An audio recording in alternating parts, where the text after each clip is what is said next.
A landlord says that the eviction moratorium is to blame for children living in deplorable conditions. I'm Tony, and this is Real Estate Investing and Landlord News.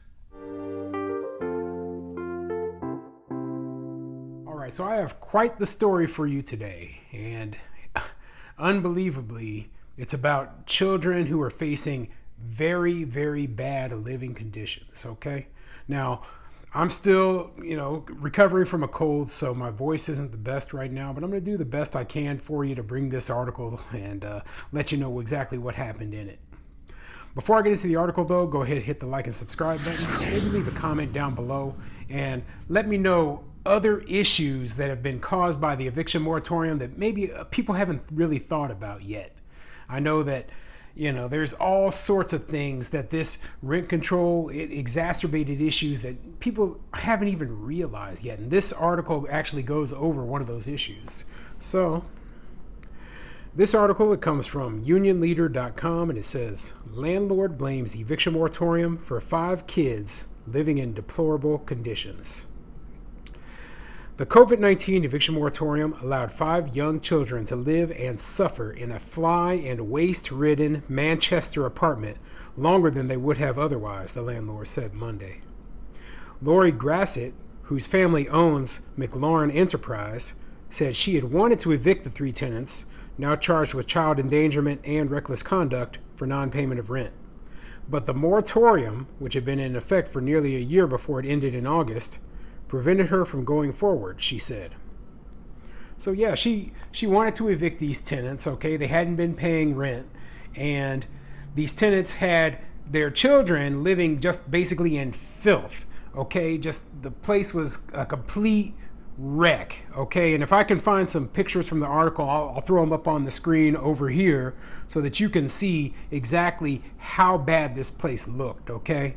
It looked like a disaster area. And these people, it's absolute criminal to say that they did this to their own children. Okay, I have a daughter of my own, and I just couldn't even imagine, just having her live in these kind of conditions. Had the eviction moratorium not been in place, the landlord and authorities would have discovered the situation sooner, Grassett said. However, no court records are on file that show Grassett or McLaurin actually filed for eviction. We wish we could have gotten to them sooner to understand the severity of the situation for those children, Grassett said. They were behind paying rent, and every time the landlord tried to enter the apartment, the family resisted, citing concerns about COVID-19, she said. So yeah, the landlord wasn't even able to do inspections on the property because the tenant claimed, they were worried about COVID-19. Well, looks like they were just trying to scam and abuse the system, and the result is that these children ended up suffering because of it. Now, I focus mostly on, the landlords not getting their money, etc., not being able to get bad tenants out. But it hurts my heart to see that children, are just put into a situation like this by bad parents, neglectful parents who aren't taking care of their own kids. On Friday, Manchester police overcame objections from one of the adults and entered the apartment, where they found 5 children between 2 and 6, police said on Monday. Police found trash covering the floor, flies and bugs crawling on ceilings and walls, apparent feces near a crib, and moldy food where children slept. From the outside, officers could see a swarm of bugs and flies hovering around the exterior second-floor apartment windows, and when they went up to the door, they smelled a distinct stench coming from the unit, police said in a statement. Wow, okay? Just living in garbage. These people were just living in garbage, and they had their kids in there too. And the landlord wasn't able to enter the property, wasn't able to get rid of these tenants. So not only is their property completely torn up, but there's criminal neglect going on of these children inside this place too.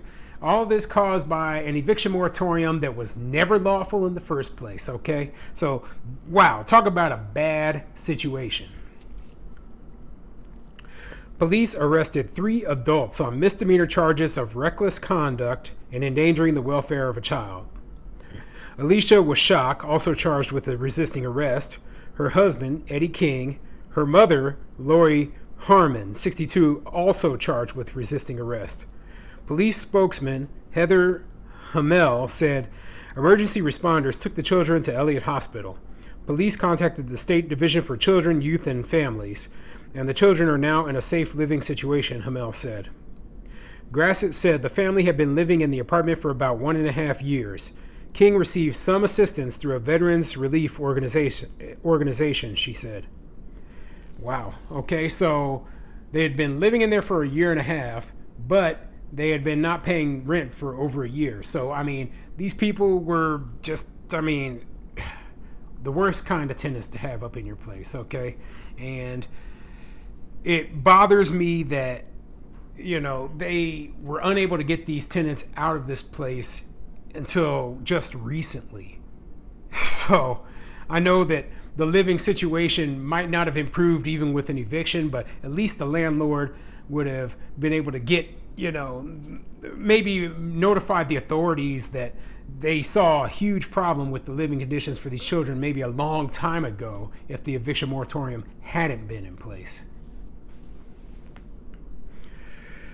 They were hermit crabs. The husband was the only one I ever saw, said a neighbor who would only give a name of Jimmy. He said King worked at a paving company and constantly worked on his pickup truck. It seemed his wife was responsible for child-rearing duties, he said. He said the family never allowed the children outside. Once he knocked on the front door to borrow a power tool. King did not open the door fully and passed it through the crack. Jimmy said he looked inside and saw it was a mess. I could tell it was kind of gross. They were embarrassed. It stunk, I guess. But Manchester stinks all around, he said. He said he did not consider contacting state child protection workers. Well, I wonder if he regrets that now, The truth of the matter is that if you see something like this going on, especially when there's children involved, you have to take responsibility. You have to contact somebody. Even if there's nothing to it, at least have somebody check it out, because it's just wrong to leave, minor children in this kind of situation. And what's even worse is, the grandma was living in there too. Can you imagine, like the mom and the grandma, and the dad, and they none of them cared enough about these children to know that they had to keep this place clean. It makes me wonder if there were, drugs involved. Now, I've seen this kind of stuff before. As I've mentioned before, I work in law enforcement as my full-time job, so I don't like seeing situations like this, but I have seen them before. And, it hurts me, okay? It hurts my heart. And to have a landlord involved in this mess, come on, okay? There's too much problems in this world right now where we've got this kind of thing on top of, all the other things that are going on.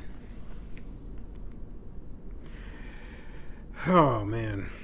I understand it's hard, said Jimmy, who has children of his own. You have to keep up. State law requires anyone to report suspected abuse or neglect of children. According to Manchester Police, they became aware of the situation through McLaurin Enterprise. McLaurin called police when the family refused to allow the landlord to enter the property to fix a leak. So it was the landlord who ended up finally, being the one like, listen, we had to get the police over here. We have to get into this place. They won't let us in to fix this leak.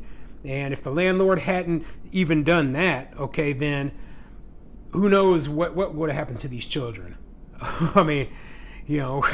Worst case scenario, I don't even want to think about that. But, the landlord still went in there to try to fix the property, even though they hadn't been paid rent, might I add, because of that eviction moratorium. But they still went in there and they still, contacted the police. They did what they were supposed to do. And fortunately, this situation came to an end, okay?